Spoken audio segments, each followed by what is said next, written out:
মহাভারত, গীতা আর আমি চিরকাল বলা হয় কর্ম করো, কর্ম করতে থাকো।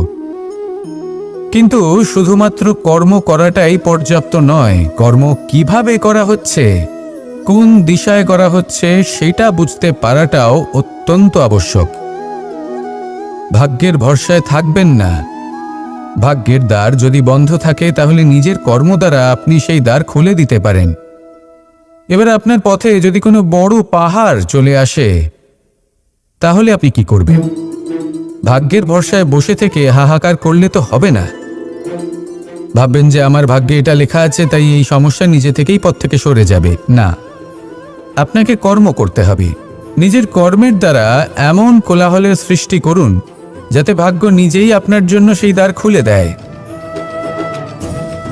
কর্মের কোলাহল কিছুটা এমন হওয়া উচিত যে সেই বাধা যেন আপনার কোলাহল শুনে নিজে থেকেই আপনার পথ থেকে সরে যায়। কর্ম করুন, কিন্তু এটা ভেবে কর্ম করুন যে কিভাবে আপনি কর্ম করছেন, কোন দিশাতে আপনি কর্ম করছেন। দিশাহীনভাবে আপনি যতই কর্ম করুন না কেন কোনো লাভ হবে না, কখনো সৌভাগ্য লাভ করতে পারবেন না। কর্ম করুন, বুঝে শুনে করুন, আর আমার সাথে ভালোবেসে বলুন রাধা রাধা। আমরা সবাই জীবন সুখ আর শান্তিপূর্বক অতিবাহিত করতে চাই। আমরা সবাই এটাই চাই যে আমরা সবাই স্বাধীন থাকব আর এই স্বাধীনভাবেই আমরা জীবনে অগ্রসর হব। আর যখন কোনো ব্যক্তি আমাদের এইসব কিছু করতে বাধা দেন তখন আমরা তার উপর রুষ্ট হই। কিন্তু সত্যিটা ঠিক এর বিপরীত। কখনো কখনো এই ব্যক্তি অজান্তেই আমাদের এটা ভাবতে বাধ্য করে দেয় যে আমরা যেটা করছি সেটা কোথাও অনুচিত নয় তো। জীবনে অগ্রসর হতে হতে, সুখ খুঁজতে খুঁজতে, স্বাধীনতা খুঁজতে খুঁজতে আমরা অনুচিত কিছু করছি না তো। এটা বোঝা অত্যন্ত প্রয়োজনীয়। আর এটাই আমরা বুঝবো একটা উদাহরণ দ্বারা। কখনো কোনো উপবনে যাবেন আর গিয়ে ওখানকার মালিকে দেখবেন কি করে। কিছু সময় অন্তর ও ঘাস আর আগাছা কেটে পরিষ্কার করে। আর এরকমটা কেন করে? সে নিজেই তা রোপণ করে, নিজেই পরিশ্রম করে, আর তারপর নিজের পরিশ্রমকে কেটে ফেলার কি অর্থ হতে পারে? এরকমটা সে কেন করে? এরকম সে করে যাতে ঘাস এবং চারা সবাইকে নিয়ন্ত্রণে রাখতে পারে আর সেই উপবনকে সে সুন্দর এবং মনোগ্রাহী করে রাখতে পারে। এটাই হলো ওর উদ্দেশ্য। এবার ভাবুন যে সেই ব্যক্তি আপনার জীবনে সেই কাজটাই করছে। আপনার জীবনে সে মালি হয়ে আসে আর কোনো শুল্ক ছাড়াই আপনাকে সে আরো উত্তম ব্যক্তি করে তুলছে। তাই মনে মনে ওনার প্রতি কৃতজ্ঞ থাকুন আর আমার সাথে ভালোবেসে বলুন রাধা রাধা। আমাদের জীবন হলো একটি যাত্রাপথ, একটি প্রতিযোগিতা। আর এই প্রতিযোগিতায় এগিয়ে থাকার জন্য, জয়লাভ করার জন্য আমরা সবাই কোনো না কোনো সাহায্য খুঁজি। কেউ ঈশ্বরের শরণে যান, কেউ গুরুর কাছে যান, কেউ মাতা পিতার কাছে যান, আবার কেউ যোগ্য বন্ধু নির্বাচন করে নেন। আর হ্যাঁ, এনারা সবাই আপনাকে জীবনে অগ্রসর হওয়ার পথে সাহায্য করতে পারেন। কিন্তু এমন একজন ব্যক্তি আছেন এই সংসারে যিনি এই সংসারে আপনাকে সবার আগে নিয়ে যেতে পারেন। আর সেই ব্যক্তি হলেন স্বয়ং আপনি, আর কেউ নয়। অর্থাৎ আপনি যদি চেষ্টা করেন, পরিশ্রম করেন, তাহলে আপনার বন্ধু, আপনার বান্ধব, আপনার পরিবার, আপনার গুরু আপনাকে সাহায্য করতে পারে, আপনাকে আরো অনেক বেশি প্রদান করতে পারে। কিন্তু যদি আপনার চেতনাই না থাকে তাহলে কেউ আপনাকে এগিয়ে নিয়ে যেতে পারবে না। যেমন ছোট্ট একটা বালক যে সবেমাত্র হাঁটতে শিখছে, প্রথমে সে হামাগুড়ি দিয়ে চলতে চেষ্টা করে। তার মাতা পিতা তাকে দেখে খুব আনন্দ পান, তাকে উৎসাহও দেন। সেই ছোট বালক দাঁড়াতে চেষ্টা করে, হাঁটতে চেষ্টা করে, আবার পড়ে যায়, আবার উঠে দাঁড়ায়, আবার চেষ্টা করে, আবার পড়ে যায়। আর ভবিষ্যতে গিয়ে সে হাঁটতেও শিখে যায়, আবার দৌড়তেও শিখে যায়। এই সংসারে আপনি যে কর্মই করতে চান না কেন, যে স্বপ্নই আপনি পূর্ণ করতে চান না কেন, সেটা আরম্ভ হবে আপনাকে দিয়ে, আপনার কর্ম দ্বারা। তাই কর্ম করতে শুরু করুন। বাইরে থেকে সাহায্য পেতেই পারেন, তা সদ্ব্যবহার করুন আর আমার সাথে ভালোবেসে বলুন রাধা রাধা। ক্রোধ হলো এই সংসারের সব থেকে ঘাতক আবেগ। এই আবেগ আগুনের সমান। যদি কোনো ব্যক্তির মনে জাগ্রত হয়, তাহলে সামনের ব্যক্তিকে ভস্ম করার আগে সেই আগুন সেই ক্রুদ্ধ ব্যক্তিকেই ভস্ম করে দেয়। সেই জন্য এই ক্রোধকে নিজের থেকে দূরে রাখা অত্যন্ত আবশ্যক। কিন্তু তার অর্থ এটা নয় যে সেই রাগের কোনো মূল্য নেই। আগে হ্যাঁ, কখনো কখনো জীবনে এই ক্রোধের বহিঃপ্রকাশ অত্যন্ত প্রয়োজনীয়। যেমন একজন ব্যক্তি, তিনি অপরাধ করেই চলেছেন, আপনি তাকে সুযোগ দিচ্ছেন কিন্তু সে কথা শুনছেন। সে এই বিভ্রান্তি নিয়ে জীবন অতিবাহিত করছে যে সে যেটা করছে সেটাই হলো উচিত, আর এটাই ভেবে সে অধর্মের পথে অগ্রসর হচ্ছে। এমন একটা সময় ক্রোধের বহিঃপ্রকাশ অত্যন্ত প্রয়োজনীয়। যেমন শ্রীরাম ক্রুদ্ধ হয়েছিলেন, উনি অগ্নিবাণ সাধন করেছিলেন সাগরের প্রতি, কারণ সাগর নিজের অহংকারে মত্ত হয়ে কিছুতেই শ্রীরামকে লঙ্কা পর্যন্ত পৌঁছানোর পথ খুঁজে দিচ্ছিল না। যখন শ্রীরাম ক্রুদ্ধ হলেন, তখন সাগর ওনাকে পথ দেখালো। ক্রোধ প্রকাশ করুন, কিন্তু উচিত সময়, উচিত পরিস্থিতিতে, উচিত মাত্রাতে। আর কখনোই এই ক্রোধের আবেগ যেন আপনাকে নিয়ন্ত্রণ না করতে পারে। আসুন আমার সাথে ভালোবেসে বলুন রাধা রাধা। প্রত্যেক মানুষ জীবনযাপন করেন, কিন্তু প্রত্যেক মানুষ বেঁচে থাকার রসদ জোগাড় করতে পারেন না। তাহলে কি করা যায়? জীবনের রসদ কিভাবে জোগাড় করা যায়? কিভাবে আমাদের চেষ্টা করে যাওয়া উচিত? আমাদের কি করা উচিত? কিছু কাজ আছে যেগুলো আপনাদের করতে হবে। সর্বপ্রথম, জীবনে যখনই কোনো সমস্যা আসবে, তখন নিরপেক্ষভাবে তার সম্মুখীন হন। তা সে যে সমস্যাই হোক, সেটা সমাধান করার জন্য আপনাকে শুভ পথ নির্বাচন করতেই হবে। তারপরে যদি আপনার হাতে কখনো ক্ষমতা আসে, সেই মুহূর্তে আরও বেশি বিনম্র থাকতে হবে। আপনি ধন অর্জন করলে তখন অহংকার জাগ্রত হতে দিলে চলবে না। আপনি যদি শক্তিশালী হয়ে ওঠেন, তাও অহংকার জাগ্রত হলে চলবে না। জীবনে যখনই ক্রোধ হবে, তখন নিজেকে নিয়ন্ত্রণ করুন আর ভেবে দেখুন যে যদি এই মুহূর্তে আপনি ক্রোধ দেখান, তাহলে তার পরিণাম কি হবে। এর ফলে কি কিছু শুভ ঘটনা ঘটবে নাকি অশুভ কিছু ঘটবে? শুধু এই কটা কাজ নিজেদের জীবনে আত্মসাৎ করুন, জীবন যাপন অত্যন্ত সহজ হয়ে যাবে। আসুন আমার সাথে ভালোবেসে বলুন রাধা রাধা। এই সংসারে যদি আপনি শুভ কিছু অর্জন করতে চান, তাহলে দুটি পথ আছে। প্রথম হলো ধর্ম আর দ্বিতীয় হলো কর্ম। কিছু ব্যক্তি এমন কথাও বলেন যে আমরা তো ধর্মের পথেই অগ্রসর ছিলাম, আমরা তো লক্ষ্যপ্রাপ্ত করতে পারলাম না, বরং আমাদের নিন্দা হলো। এবার এরকমটা ঠিক কেন হয়? এরকম এই কারণে হয় কারণ দেখতে গেলে ধর্ম সবসময় আমাদের এমন পথ দেখায় যেটা আমাদের একটা শুভ লক্ষ্য প্রাপ্তিতে সাহায্য করে, কিন্তু সেই লক্ষ্যে আমাদের পৌঁছতে হবে নিজেদের কর্ম দ্বারা। যদি আপনি ধর্মের পথে অগ্রসর হয়ে থাকেন, তাহলে আপনাকে কর্মও করতে হবে। যদি ধর্মের পথে চলেন কিন্তু কর্ম না করেন, তাহলে লক্ষ্যপ্রাপ্তি হবে না। ঠিক সেইভাবেই যদি আপনি কর্ম করতে থাকেন কিন্তু ধর্মের পথে না চলেন, তাও লক্ষ্যপ্রাপ্তি হবে না। মনে রাখবেন যে ধর্ম এবং কর্ম হলো একটি মুদ্রার দুই পিঠের সমান। এদের নিজের জীবনে আত্মসাৎ করুন এবং অগ্রসর হন। এই সংসারের প্রত্যেক লক্ষ্য আপনার হবে। আসুন আমার সাথে ভালোবেসে বলুন রাধা রাধা। আমরা সবাই জীবনে কামনা করি।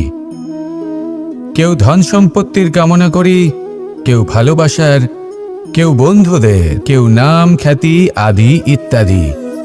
এগুলো লাভ করার জন্য আমরা চেষ্টা করতে থাকি, পরিশ্রম করতে থাকি। কিছু সময় পরে অর্জনও করে ফেলি, কিন্তু সবকিছু অর্জন করার কিছু সময় পরে এরা রুষ্ট হয়ে যান, আমাদের থেকে দূরে চলে যান বা আমাদের থেকে কেড়ে নেওয়া হয়। এমনটা কেন হয়? এমনটা এই কারণে হয় কারণ মানুষের একটা দুর্বলতা আছে। কোনো কিছুই অর্জন করার পরে আস্তে আস্তে সে তার মূল্য, তার গুরুত্ব ভুলে যায়, তার জন্য চেষ্টা করা ছেড়ে দেয়। আর এটাই হলো সবথেকে বড় সমস্যা। ঠিক যেমন কোনো ব্যক্তি যিনি ধন অর্জন করতে চান তার জন্য কঠিন পরিশ্রম করেন, হয়তো ধন অর্জন করেও ফেলেন, তারপর আস্তে আস্তে ওই ধনের মূল্য ভুলে যান, উচিতভাবে তা প্রয়োগ করেন না, আস্তে আস্তে তার ধন তার সঙ্গ ত্যাগ করে দেয়, সমস্ত পরিশ্রম ব্যর্থ হয়ে যায়। সেই জন্য মনে রাখবেন, এই সংসারে কিছু অর্জন করা অত্যন্ত কঠিন ব্যাপার, কিন্তু তার থেকেও বেশি কঠিন হলো সেটা নিজের সাথে ধরে রাখা। তাই জীবনে যখনই আপনি কিছু অর্জন করবেন তার গুরুত্বটা বুঝুন, আর তারপরে সময় সময় তার মূল্য নিজেকে স্মরণ করাতে থাকুন। কৃতজ্ঞ থাকুন যে আপনার পরিশ্রম আপনাকে এই ফল দান করেছে, আর চিরকাল পরিশ্রম করুন, তবেই আপনি যেটা লাভ করেছেন সেটা আপনার কাছে থেকে যাবে। আসুন আর আমার সাথে ভালোবেসে বলুন, রাধা রাধা। এই সংসারে আপনার সবথেকে বড় বন্ধু কে? কেউ বলবেন ছোটবেলার বন্ধুরা, কেউ বলবেন মাতা পিতা, কেউ বলবেন ঈশ্বর। এবারে বলুন যে এই সংসারে আপনার সবথেকে বড় শত্রু কে? কেউ বলবে আপনার বিরোধী, সেই ব্যক্তি যে আপনাকে হিংসে করে, বা আপনার নিজের অহংকার, আপনার কুকর্ম। আমি বলবো যে এই সংসারে আপনার সবথেকে বড় বন্ধু হলো আপনার নিজের মন। এই চঞ্চল মনকে যদি আপনি নিয়ন্ত্রণ করতে শিখতে পারেন, তাহলে এর থেকে বড় বন্ধু এই সংসারে আপনি কোথাও পাবেন না। সেখানেই যদি এই মন আপনাকে বশ করে ফেলে, তাহলে সংসারে এর থেকে বড় শত্রুও আপনি কোথাও পাবেন না। সেই জন্য এই সংসারকে নিয়ন্ত্রণ করার চেষ্টা ত্যাগ করুন। প্রথমে এই মনকে নিয়ন্ত্রণ করতে শিখে যান, তাহলে এই জীবন নিজে থেকেই সাফল্যের পথে অগ্রসর হবে। আর তখন এই মন প্রসন্ন হয়ে বলবে, রাধা রাধা। গঙ্গা ভারতের সবথেকে শক্তিশালী নদী, এমন একটি নদী যে নিজেই হলো একটি ইতিহাস। কিন্তু কখনো ভেবেছেন যে এই গঙ্গা নদীর প্রবাহ যখন গঙ্গোত্রী থেকে শুরু হয়, তখন তার উৎপত্তি কিভাবে হয়? হিমবাহ যখন গলে যায়, তখন একটি ফোঁটার জন্ম হয়, সেই ফোঁটাগুলোর সাথে আরো কিছু ফোঁটা যুক্ত হয়, তারপরে একটি ছোট ধারা উৎপন্ন হয়, সেটা বইতে থাকে। এর পরবর্তীতে আরো অনেক ধারা আরো অনেক ফোঁটার সাথে যুক্ত হয়ে যায়, আর অবশেষে একটা মহান বিশাল ধারা জন্ম নেয়, যাকে আমরা মহানদী গঙ্গা বলি। সেই জন্য এই কথা বলা হয়েছে যে একটি পাথর দিয়ে প্রাচীর বানানো যায় না। মহানদী গঙ্গা আসলে কি, যদি ভালোভাবে ভেবে দেখেন, তবে এ হলো অগুন্তি জলের ফোঁটার মিশ্রণ, যেটা আরম্ভ হয় একটি ফোঁটা দ্বারা। একটি ফোঁটা যা এদের সকলকে নিজের অন্তরে সমাহিত করে নেয় এবং এমন একটি যাত্রা শুরু করে যা পরবর্তীতে মহানদী গঙ্গার রূপ ধারণ করে। এর থেকে আমরা কি শিক্ষা পাই? এটাই যে জীবনে শুধুমাত্র পরিশ্রম এবং সমস্যার সম্মুখীন হওয়াটাই পর্যাপ্ত নয়, সেটা তো সকলকেই করতে হয়। প্রয়োজন হলো সারল্য। সারল্য দ্বারা সবাইকে নিজের অন্তরে সমাহিত করে নিতে হবে, তাদের সাথে চলতে হবে, অনেককে এক করে তুলতে হবে। এই প্রবৃত্তি যদি আপনি নিজের অন্তরে জাগ্রত করেন, তাহলে আপনিও গঙ্গার মতো মহান হয়ে উঠবেন। আসুন আমার সাথে ভালোবেসে বলুন, রাধা রাধা। এই সংসারের দুটি সবথেকে শক্তিশালী শব্দ হলো নীরবতা এবং প্রসন্নতা। এই দুটি সবথেকে বেশি কঠিনও। এবার আপনি বলবেন, এতে কঠিনের কি আছে? না, ক্ষেত্র বিশেষে নিজে নীরব থাকা হলো অত্যন্ত কঠিন, আর তার থেকেও বেশি কঠিন হলো বিকট পরিস্থিতিতে নিজেকে প্রসন্ন রাখা। কিন্তু যদি আপনি এটা শিখে যান, তাহলে এই নীরবতাই আপনাকে জীবনে অনেক বড় বড় সমস্যার হাত থেকে বাঁচাবে। এই প্রসন্নতা আপনাকে বিকটতর পরিস্থিতি থেকে বেরিয়ে আসতে শক্তি যোগাবে। তাই এই গুণ আত্মসাৎ করুন আর আমার সাথে ভালোবেসে বলুন, রাধা রাধা। মানুষ নিজের জীবনে সবকিছু লাভ করতে পারেন, সম্পত্তি, সাফল্য, সুখ, স্বাচ্ছন্দ্য, কিন্তু তারপরেও তার মনে একটি ভয় থেকে যায় যে কখনো যেন এমন কিছু না হয় যেটা ওকে এসে ভেঙে দেবে, তার অন্তর্মনকে ভেঙে দেবে, তার আত্মাকে ভেঙে দেবে। কিন্তু সত্যি কথা বলতে, কিছু ভাঙলেও তাতে ভয় পাওয়ার কোনো প্রয়োজন নেই। ভাঙার পরেই কিন্তু নতুন নির্মাণ হয়। এটাই তো প্রকৃতি আমাদের শেখায়। এই দেখুন না, যখন এই মেঘ বিভাজিত হয়, ভেঙে পড়ে, তবেই তো বর্ষা আসে, আর বর্ষার পরেই এই মাটির সিঞ্চন হয়। একটি বীজ সেটা ভাঙার পরে তবেই সেখান থেকে সে অঙ্কুরিত হয়। তাই ভেঙে পড়ার কথা শুনে ভেঙে পড়বেন না। তারপর যেসব নির্মাণ হতে চলেছে তার উপর মনোনিবেশ করুন। আর হ্যাঁ, যদি সংসারে এমন কিছু থাকে যা ভাঙবেন না, তাহলে সেটা হলো বিশ্বাস। জীবনে কখনো কারোর বিশ্বাস ভঙ্গ করবেন না। যখন ব্যক্তির বিশ্বাস ভঙ্গ হয়, তখন তার আত্মা আহত হয়। আসুন আমার সাথে ভালোবেসে বলুন, রাধা রাধা। এই ফুল কি সুন্দর হয়, তাই না? মন মোহিত করে দেবার মতো রং, সুগন্ধ, আর এতটাই কোমল হয় যে খুব সহজেই আপনি একে পিষে দিতে পারেন। এই ফুল আপনাকে কিছুই বলবে না, প্রতিবাদও করবে না, আপনাকে আঘাতও করবে না, আপনি কোনো চিৎকারও শুনতে পাবেন না। শুধু যাওয়ার সময় আপনার হাতে মধুর একটা সুবাস রেখে যাবে। কিন্তু এই কাজটা আপনি কাঁটার সাথে করতে পারবেন না। কাঁটা আপনাকে অত্যন্ত যন্ত্রণা দেবে, সেটা আপনিও জানেন। এবার এই ফুল আর কাঁটার মধ্যে যে পার্থক্য, সেটাই হলো পার্থক্য সজ্জন এবং দুর্জনদের মধ্যে। কখনো কখনো আমাদের জীবনে এমন কিছু ব্যক্তি আসেন যারা অত্যন্ত কোমল, তাদের আমরা দমন করে বসি। আর বেশিরভাগ সময় তারাই আমাদের সবথেকে বড় শুভাকাঙ্ক্ষী হন। তারা চাইলে বিরোধিতা করতেই পারেন, চাইলে আমাদের উপর প্রহার করতেই পারেন, কিন্তু তা করেন না। আর এই কথাটা আমরা তখন বুঝতে পারি যখন বাস্তবে আমাদের সামনে কোনো শত্রু, কোনো দুর্জন ব্যক্তি, কোনো কাঁটা বাধা হয়ে দাঁড়ায়। তাই জীবনে কোনো ব্যক্তি যদি নীরব থাকে, কোমল হয়, তাকে দমন করবেন না। হতে পারে সেই ব্যক্তি আপনার জীবনের সবথেকে বড় পুঁজি হয়ে ওঠেন। আসুন আমার সাথে ভালোবেসে বলুন, রাধা রাধা। মানুষ সংঘর্ষ করেন জীবনের সামনে এগোনোর জন্য, সাফল্য লাভ করার জন্য, মহান কর্ম করার জন্য। কখনো সে জীবনে একা হয়ে যায়, আবার কখনো তার জীবনে অনেক সংখ্যক লোক চলে আসেন, তাদের সাথে ভিন্ন ভিন্ন ধরনের সম্পর্ক গড়ে ওঠে। কিন্তু তখনই সাবধান থাকা প্রয়োজনীয়, কারণ সব সম্পর্ক সত্য হয় না। যেমন দেখবেন, যখন সাফল্য আসে তখন জীবনে অনেকগুলো সম্পর্কও আসে, নতুন নতুন সম্পর্ক গড়ে ওঠে। কিন্তু যখন ব্যর্থতা আসে তখন খুব কম সম্পর্ক গড়ে ওঠে। আর বেশিরভাগ সময় এই ব্যর্থতার সময় গড়ে ওঠা সম্পর্ক আজীবন আপনার সাথে থেকে যায়। সাফল্য হোক বা অসফলতা, তার কোনো প্রভাব সেই সব সম্পর্কে পড়ে না।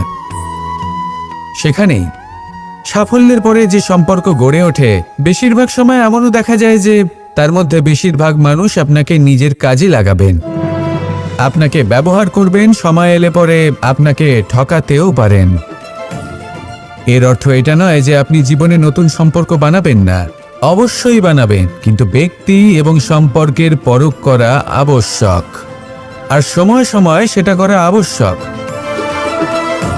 যে কটি সম্পর্ক আপনার জীবনে আছে, যারা আপনার সাথে জড়িয়ে সারা জীবন, যারা আপনার সাথেই থাকবেন, তাদের যত্ন নিন আর তাদের সাথেই অগ্রসর হন। আর আমার সাথে ভালোবেসে বলুন, রাধা রাধা। পরম শক্তি প্রকৃতি, এ হলো এই সংসারে সব থেকে বেশি শক্তিশালী। এই প্রকৃতির সামনে কারোর কোনো অস্তিত্ব নেই। এই প্রকৃতি আমাদের জীবন যাপনের জন্য অসংখ্য সম্পদ প্রদান করেছেন, আর তার সাথে এই বিষয়টার দিকেও বিশেষ যত্নবান হয়েছেন যে আমরা যেন এর মোহজালে ফেঁসে না যাই। যেমন পেট ভরানোর জন্য চাল ডাল প্রদান করেছেন, তার সাথেই সেই চাল ডালের মধ্যে কীটের উপস্থিতি রেখেছেন।